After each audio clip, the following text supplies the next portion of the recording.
Halo sahabat statistik, untuk kuliah singkat pertama ini kita akan berbicara mengenai topik metode statistik, di mana materi yang akan kita pelajari adalah konsep dasar statistika.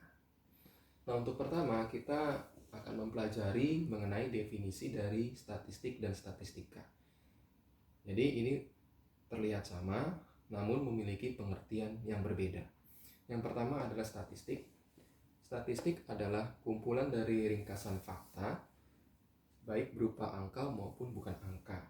Jadi misalkan kalau kalian pernah mendengar ada statistik penduduk, maka statistik penduduk itu akan berupa ringkasan angka-angka mengenai kependudukan.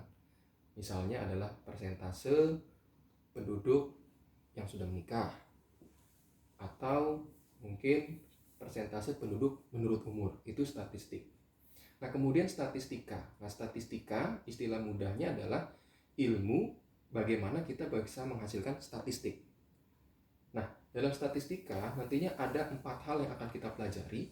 Yang pertama adalah pengumpulan data, yang kedua pengolahan data, ketiga penyajian data, dan keempat adalah analisis data.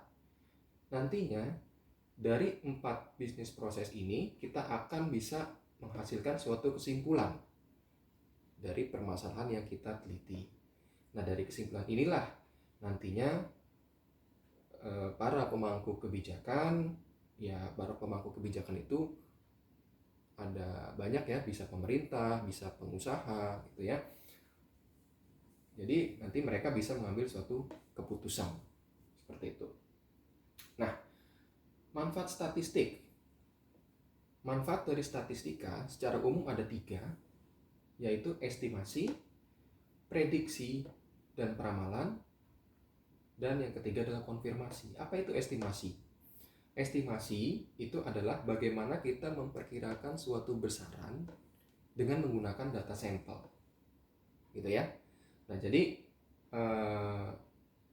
misalkan ketika pemerintah ingin mengetahui berapa produksi padi secara nasional, tentu ketika data ingin dikumpulkan dari seluruh wilayah Indonesia, itu banyak keterbatasan ya, ada keterbatasan biaya, keterbatasan waktu, tenaga. Maka kita bisa melakukan teknik estimasi ya. Jadi kita ambil beberapa contoh, misalkan sawah yang ada di beberapa wilayah di Indonesia, lalu kita estimasi produksi padi gitu. Itu contoh dari estimasi. Kemudian manfaat statistika kedua adalah prediksi dan peramalan. Nah, ini banyak digunakan oleh perusahaan-perusahaan ya. Misalkan dia ingin melakukan peramalan mengenai berapa laba yang bisa dia peroleh pada 2 tahun atau 3 tahun ke depan misalkan. Ini contohnya dari peramalan. Kemudian konfirmasi. Nah, konfirmasi ini berkaitan dengan ketika kita ingin mencari hubungan antar variabel gitu ya. Misalkan pada masa pandemi COVID seperti ini ingin dilakukan evaluasi apakah kebijakan work from home misalkan itu mengurangi produktivitas atau meningkatkan produktivitas. Nah, ini bisa dilakukan dengan melakukan pemodelan, dan pemodelan tersebut masuk ke dalam manfaat statistika sebagai konfirmasi. Seperti itu. Nah, kemudian berbicara statistika, tentu kita akan erat berkaitan dengan data dan informasi. Nah, ini juga sering tertukar pengertiannya antara data dan informasi, atau ada beberapa yang menganggap sama padahal mereka ini berbeda gitu ya. Apa itu data?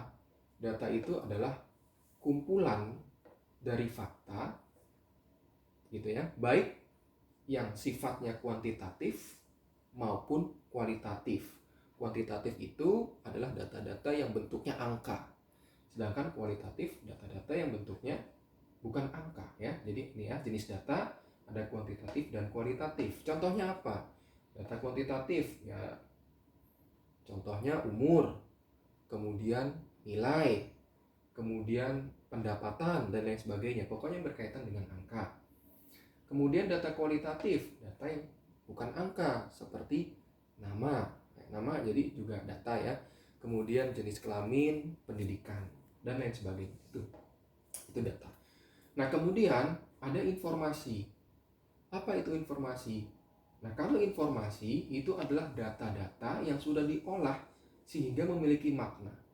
Tentu ketika kita mengumpulkan data, ya, data-data mentah, ya tentu data-data tersebut belum memiliki makna apa-apa. Maka kita harus olah sehingga data tersebut memiliki makna. Nah, maka data yang sudah diolah dan memiliki makna itu disebut sebagai informasi. Gitu. Nah, sebagai contoh adalah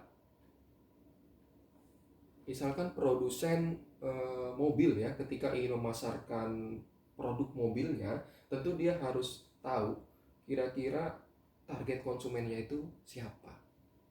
Lalu produsen tersebut bisa melakukan survei ya, atau pendataan, lalu dikumpulkanlah ya beberapa variabel seperti nama, kemudian status pekerjaan, kemudian rata-rata pendapatan per bulan. Nah, ketika data-data tersebut sudah dikumpulkan, tentu produsen dari mobil tersebut belum bisa mengambil keputusan ya, karena data-data tersebut belum memiliki makna. Sehingga dari data-data tersebut diolah, misalkan dihitung rata-rata pendapatan menurut status pekerjaan, kemudian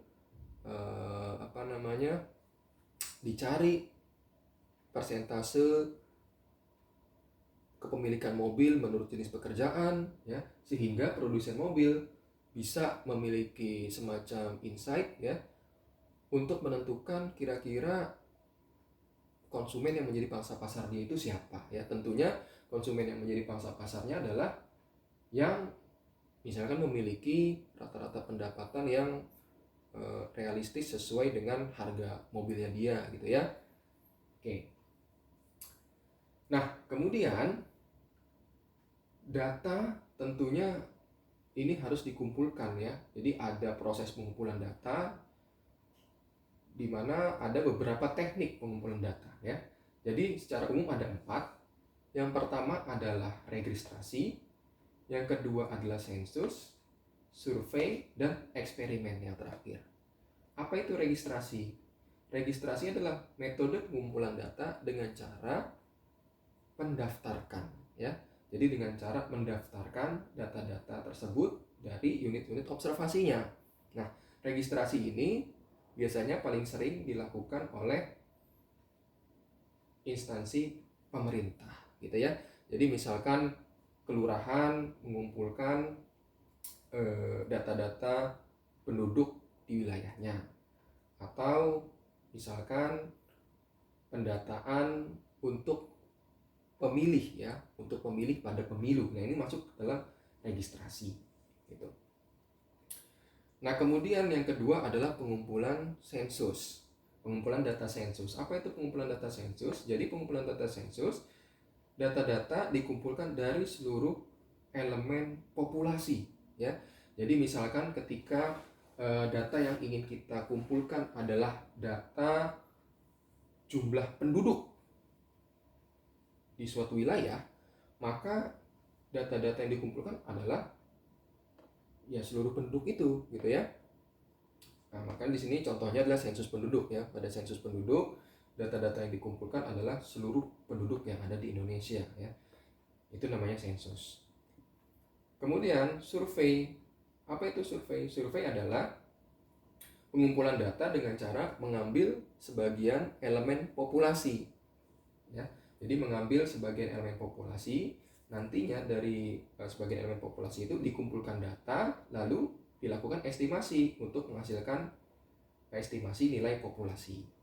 Nah, pada sensus ukuran atau nilai-nilai yang dihitung dari data sensus itu disebut sebagai parameter ya. Jadi misalkan dari data sensus kita hitung rata-rata, nah rata-ratanya itu disebut sebagai parameter. Kemudian kalau survei, kita ambil sampel, lalu kita hitung rata-rata dari data sampel, itu disebut sebagai statistik. Seperti itu. Nah, kemudian metode pengumpulan data yang keempat adalah eksperimen. Nah, berbeda dari registrasi, sensus dan survei, kalau registrasi sensus dan survei, data itu sudah ada sebenarnya pada unit observasinya, tinggal kita kumpulkan ya. Jadi istilahnya tinggal kita jemput data tersebut. Nah, tapi kalau eksperimen, data tersebut belum ada. Nah, lalu bagaimana agar kita memperoleh data dari eksperimen? Tentu kita harus melakukan semacam treatment ya, atau percobaan. Misalnya adalah ketika kita ingin mengetahui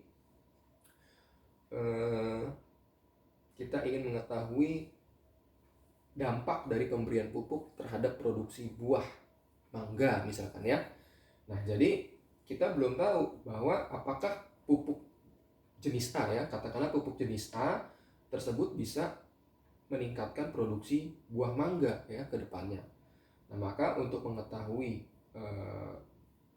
efektivitas tersebut, maka kita lakukan percobaan ya. Jadi kita berikan pupuk jenis A tersebut pada pohon mangga, lalu kita amati ya, misalkan setelah 2 bulan atau 3 bulan bagaimana produksi dari buah di pohon mangga tersebut. Nah, itulah data-data yang dikumpulkan dari eksperimen. Nah, jadi baik, untuk pertemuan pertama ini saya kira sudah cukup. Untuk pertemuan selanjutnya kita akan membahas lebih detail mengenai proses bisnis yang ada di dalam ilmu statistika. Baik para sahabat, terima kasih atas perhatiannya. Jangan lupa like, comment, share, and subscribe. Kemudian agar pembahasan semakin bervariasi, kami menunggu komentar tentang topik yang ingin dibahas pada kuliah berikutnya. Terima kasih semuanya.